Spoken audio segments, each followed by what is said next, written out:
পশ্চিমবঙ্গের 10টি বিখ্যাত খাবার যা খেতে বিদেশিরাও অপেক্ষা করতে পারে না। 10 নম্বর, লুচি এবং আলুর দম। লুচি যা আপনি বাংলা স্টাইলে ট্রাই করতেই পারেন। পুরীকে হালকা তুলতুলে এবং খাস্তাও বলা যেতে পারে। এটি আলুর দমের সাথে পরিবেশন করা হয়, যা অত্যন্ত মশলাদার এবং সুস্বাদু গ্রেভিতে প্রস্তুতকৃত। এটি কেবল বাঙালির বাড়িতেই একটি প্রিয় ব্রেকফাস্ট নয়, উৎসব এমনকি বিশেষ অনুষ্ঠানেও এটি খুব ধুমধাম করে খাওয়া হয়। এর স্বাদ এমন যে একবার খেয়ে ফেললে ভুলতে পারবেন না কেউই। বাংলায় গিয়ে এই খাবার খেলে বুঝবেন বাংলার আসল স্বাদটা নিয়ে ফেলেছেন। 9 নম্বর, শুক্তো। শুক্তো বাংলার একটি ঐতিহ্যবাহী এবং স্বাস্থ্যকর খাবার, যা বিখ্যাত খাবার হিসেবে খাওয়া হয়। শুরু করার আগেই পরিবেশন করা হয় এটি একটি মিশ্র ভেজ ডিশ, যাতে করলা, ঝোল, আলু, দুধ এবং মশলার একটি চমৎকার সমন্বয় তৈরি হয়। যদিও এই খাবারটি অন্যরকম শোনাতে পারে, তবে এর স্বাদ খুবই ভারসাম্যপূর্ণ এবং হৃদয়গ্রাহী। এটা আপনাকে খুশি করবে। শুক্তো শুধু সুস্বাদুই নয়, এটি আপনার পরিপাক তন্ত্রকেও সুস্থ রাখে। বাঙালির থালিতে এর একটি বিশেষ স্থানও রয়েছে। 8 নম্বর, মুড়ি ও ঘুগনি। বাংলা রাস্তায় মুড়ি ঘুগনির নিজস্ব স্বতন্ত্র একটা স্টাইল রয়েছে। এটি মুড়ির মিশ্রণ, যা পাফ করা ভাত, এবং ঘুগনি যা মশলাদার ছোলা গ্রেভি। এর সমন্বয় আশ্চর্যজনক। প্রত্যেকেই তাদের নিজস্ব স্টাইলে এটি তৈরি করে, তবে স্বাদ সর্বদা আশ্চর্যজনক। হালকা ক্ষুধা নিবারণের জন্য এটা একটা পারফেক্ট স্ন্যাক্স। আপনি যদি বাংলায় বেড়াতে যান এবং এটা না খান, তবে আপনার ভ্রমণই যেন অসম্পূর্ণ থেকে যাবে। 7 নম্বর, ইলিশ মাছ ভাজা। বাঙালিদের মাছের সাথে সম্পর্ক যত গভীর, ঠিক তেমনি ইলিশের সাথে সরিষার তেল আর মশলায় রান্না করা সেই ভাজা, এটাও একটা বিশেষ খাবার। এটি কম আঁচে রান্না করা হয়, যার কারণে এর স্বাদ অত্যন্ত সুস্বাদু হয়ে ওঠে। ভাতের সাথে খাওয়ার অভিজ্ঞতা এতই ভালো যে বারবার খেতে চাইবেন। এই খাবারটি শুধু সুস্বাদুই নয়, বাঙালি সংস্কৃতির প্রতীকও বটে। 6 নম্বর, কষা মাংস।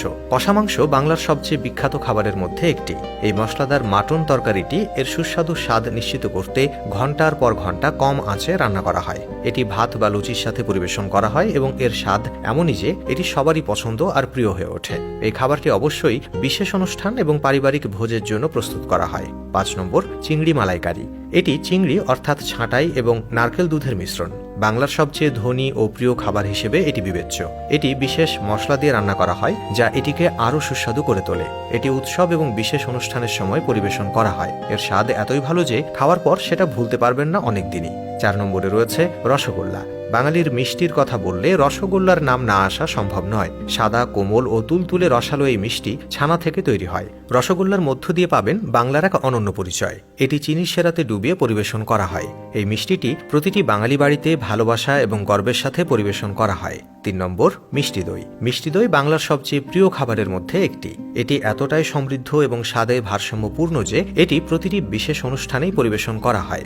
বিয়ে এবং উৎসবে এই মিষ্টি ব্যবহার করা হয়। প্রতিটি অতিথির পছন্দের তালিকায় থাকে এই মিষ্টি দই। এর প্রতিটি চামচ আপনাকে আনন্দিত করে তোলে এবং বাংলার ঐতিহ্যবাহী খাবারের স্বাদটাও পাওয়া যায়।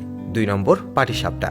পাটিসাপটা মিষ্টি দেখতে ক্রেপের মতো। এটি চালের আটা এবং নারকেলের খোয়া বা গুড় দিয়ে তৈরি করা হয়। বিশেষ করে মকর সংক্রান্তি এবং উৎসবের সময় এটি স্টাফিংয়ে ভরে তৈরি করা হয়। এর স্বাদ এবং নরম টেক্সচার আপনাকে একটা ভিন্ন অভিজ্ঞতা দেয়। আর 1 নম্বরে রয়েছে ডাব চিংড়ি। ডাব চিংড়ি বাংলার এমনই একটি খাবার যা স্বাদ আর ঐতিহ্যের দারুণ সমন্বয় প্রকাশ করে।